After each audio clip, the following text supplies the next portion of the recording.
Yo teman-teman, kembali lagi bersama kami Animafik. Untuk edisi kali ini kita akan bahas santai tentang fakta-fakta menarik dan takdir yang tak terelakkan oleh bocil kematian kita, yaitu Tanya von Degurechav dalam series Yo Josenki. Baiklah, langsung saja kita mulai pembahasannya sama-sama. Yang pertama, kekalahan yang memilukan. Nantinya kita akan disuguhi adegan di mana kekaisaran dikepung oleh seluruh negara di dunia karena dianggap merupakan iblis yang berdosa dan mesti dilenyapkan dari muka bumi. Dan yang kita ketahui, meskipun kekaisaran memiliki banyak personel yang kuat, tangguh, dan strategi yang mumpuni, namun ini hanya masalah angka, teman-teman. Di mana pada akhirnya kekaisaran pun mengandalkan anak-anak untuk mempertahankan diri mereka. Dan hal tersebut sangat memilukan sehingga jurnalis seluruh dunia pun tidak diperbolehkan untuk meliput kejadian tersebut.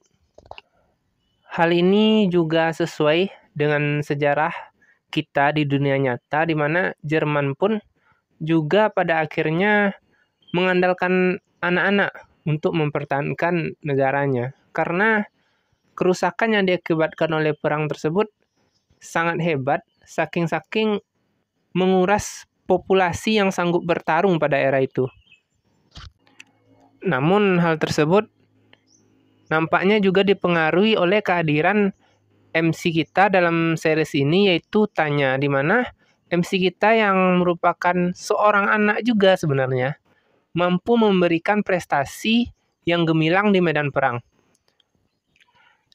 Dan sejarah ini pun nantinya akan dicatat dalam memoir dari para prajurit yang bahkan tidak dipublikasikan. Nanti kita juga akan bahas salah satu memoirnya. Seperti memoir yang ditulis oleh sosok Lerjen yang menggambarkan kondisi militer di mana anak-anak muda mesti memikul posisi yang tinggi karena tidak adanya orang dewasa pada masa itu. Fakta menarik yang kedua ialah akan adanya sejarah palsu, di mana pemerintah akan menggambarkan kekaisaran sebagai sosok yang ingin menguasai dunia dan melakukan banyak sekali pelanggaran perang dan melakukan hal-hal kejam lainnya pada saat perang terjadi. Namun kenyataannya yang sama-sama kita ketahui, kekaisaran sendiri sangat mematuhi hukum perang internasional. Dan Anya sendiri sebagai karakter utama dalam series ini selalu mematuhi hukum dan tidak pernah melakukan kejahatan perang sama sekali. Namun, nantinya kita akan melihat bagaimana media dapat mempengaruhi pemikiran orang-orang dan bahkan menutupi kebenaran sebenarnya yang terjadi.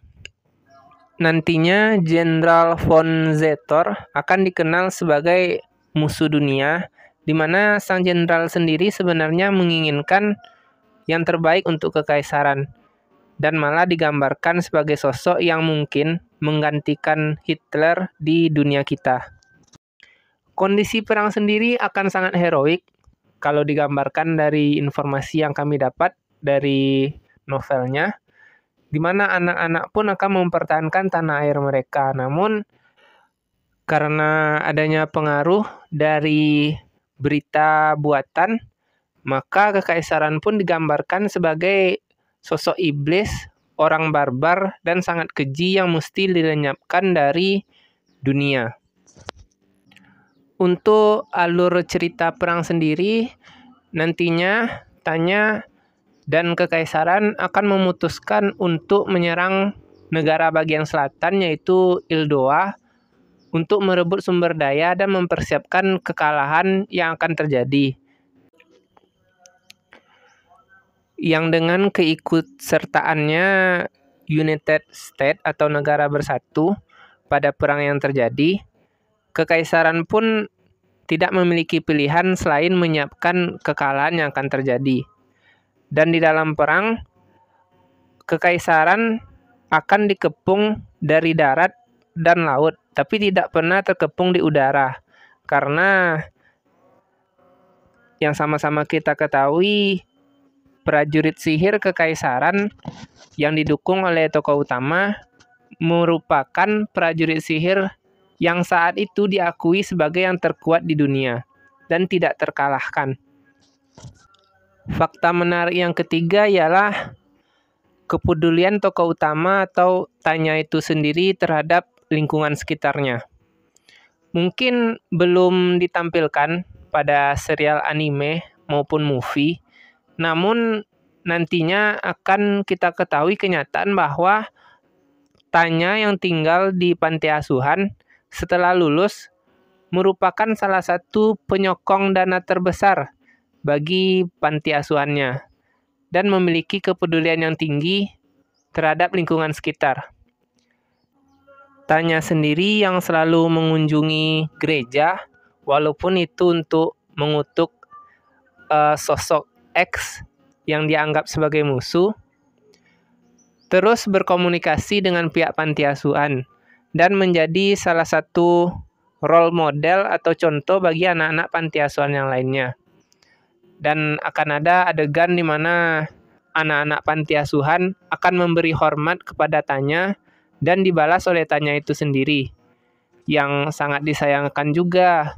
Pada akhirnya mereka semua akan terlibat dalam perang yang sangat berdarah pada akhirnya. Fakta menarik yang keempat ialah nasib Tanya setelah perang. Apa yang terjadi pada Tanya setelah perang?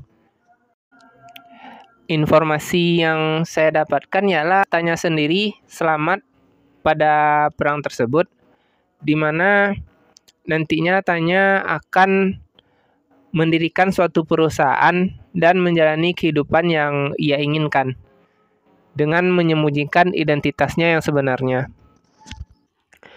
Tahun-tahun pun berlalu dan untuk tahun-tahun berikutnya hanya dipenuhi dengan berita palsu dan Tanya sendiri nampaknya telah melepaskan gagasan revolusioner dari sudut militer dan memilih untuk hidup dengan lebih aman untuk seterusnya. Mungkin hanya itu penutup dari sesi series ini Yojo Senki. Kalau ada perkembangan selanjutnya nanti akan kami kabarkan, dan jangan lupa subscribe ya teman-teman, karena subscribe tidak mengurangi apapun dan subscribe tidak menimbulkan kerugian, tapi rugi jika tidak berbagi.